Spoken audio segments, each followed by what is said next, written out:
Dalam nama Bapa dan Putra dan Roh Kudus. Amin. Ya Allah Bapa kami bersyukur kepadamu karena Engkau selalu ada beserta kami.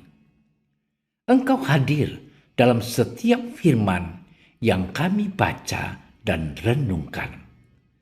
Kami mohon penerangan Roh Kudus-Mu agar segala perhatian dan akal budi kami terarah kepadamu lewat firman dan renungan yang akan kami dengarkan saat ini.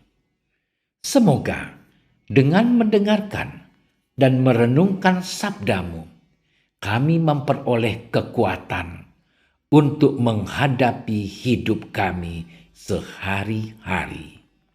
Demi Kristus Tuhan kami. Amin.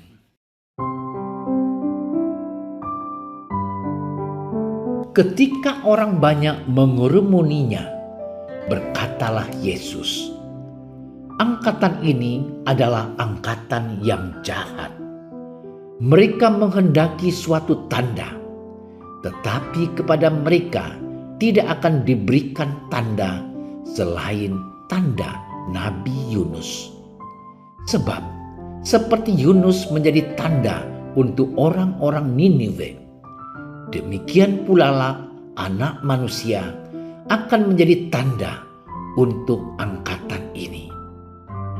Pada waktu penghakiman, Ratu dari Selatan itu akan bangkit bersama orang dari angkatan ini, dan ia akan menghukum mereka.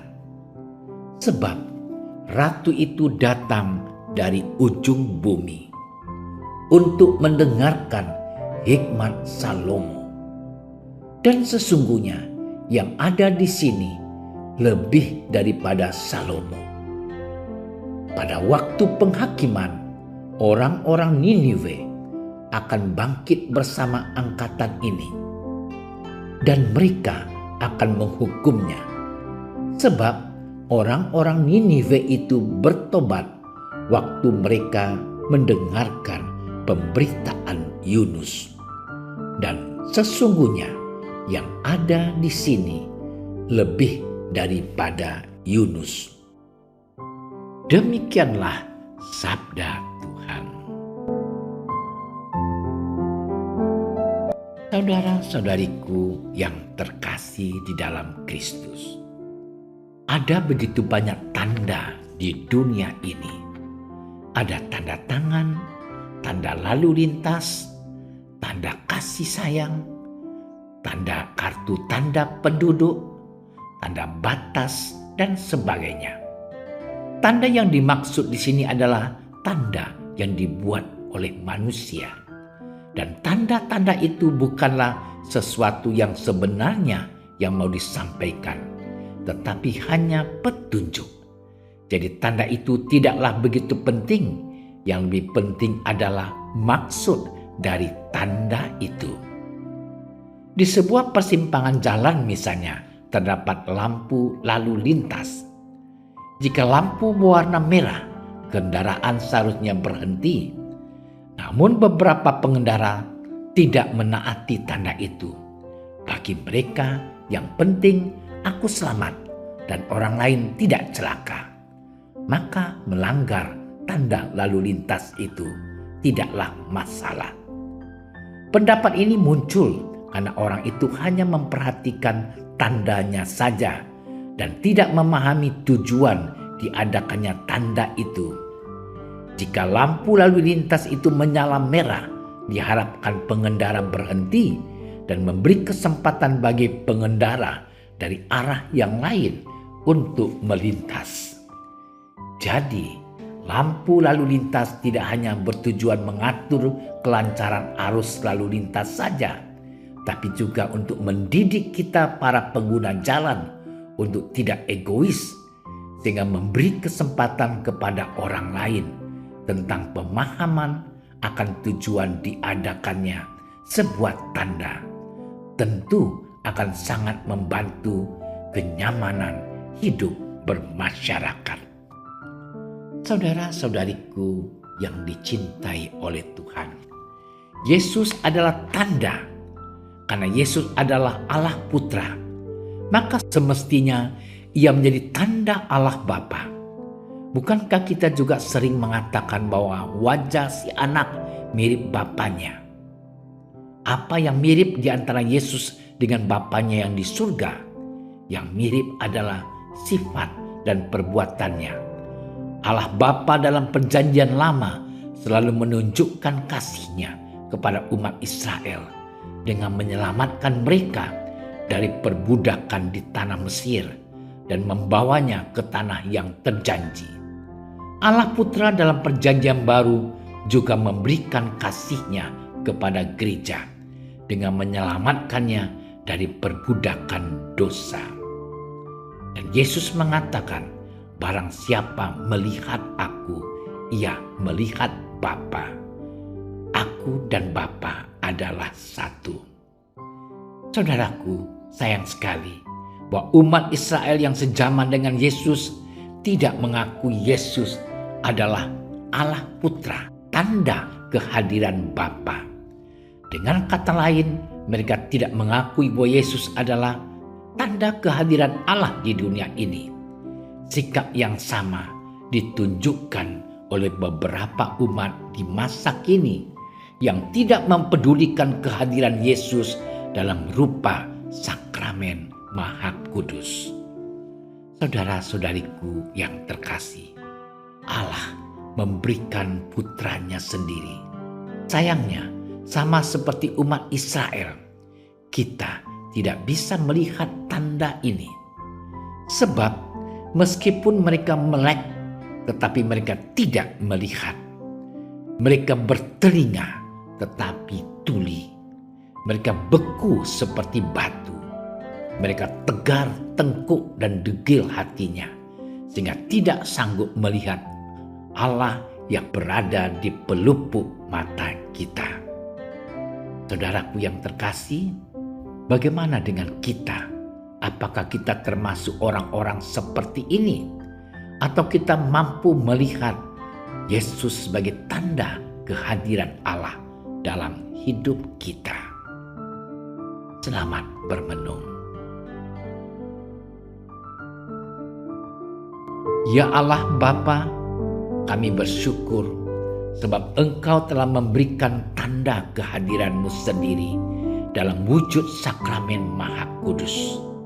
Tuntunlah kami, agar kami menjaga kesucian hati kami, serta kekudusan hidup kami, sehingga kami layak menjadi tempat persemaian-Mu demi Kristus Tuhan dan pengantara kami. Amin.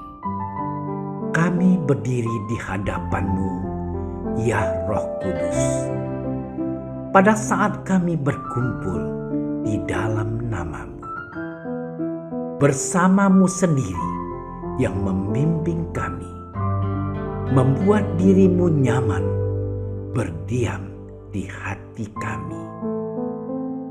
Ajarilah kami jalan yang harus kami tempuh dan bagaimana kami harus mengikuti jalan itu. Kami lemah dan berdosa. Jangan biarkan kami mendukung kekacauan. Jangan biarkan kebodohan menuntun kami ke jalan yang salah. Jangan pula keberpihakan mempengaruhi tindakan-tindakan kami. Kiranya kami menemukan di dalam Engkau kesatuan kami, agar kami boleh berjalan bersama menuju kehidupan abadi dan tidak menyimpang dari jalan kebenaran dan apa yang benar. Semua ini kami mohon kepadamu yang berkarya di setiap tempat dan waktu dalam persekutuan dengan Bapa dan Putra, untuk selama-lamanya. Amin.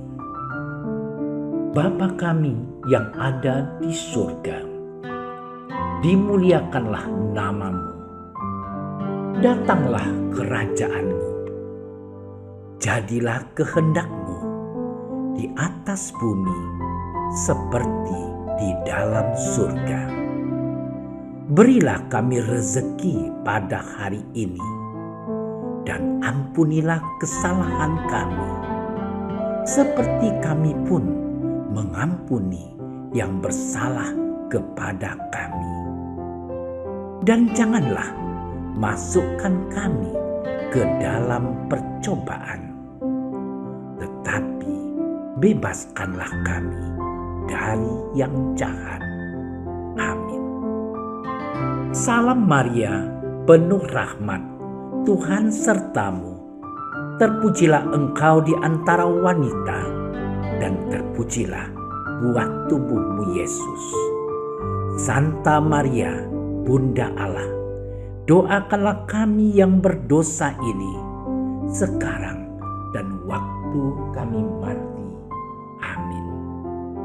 Kemuliaan kepada Bapa dan Putra dan Roh Kudus, seperti pada permulaan, sekarang, selalu, dan sepanjang segala masa. Amin. Dalam nama Bapa dan Putra dan Roh Kudus. Amin.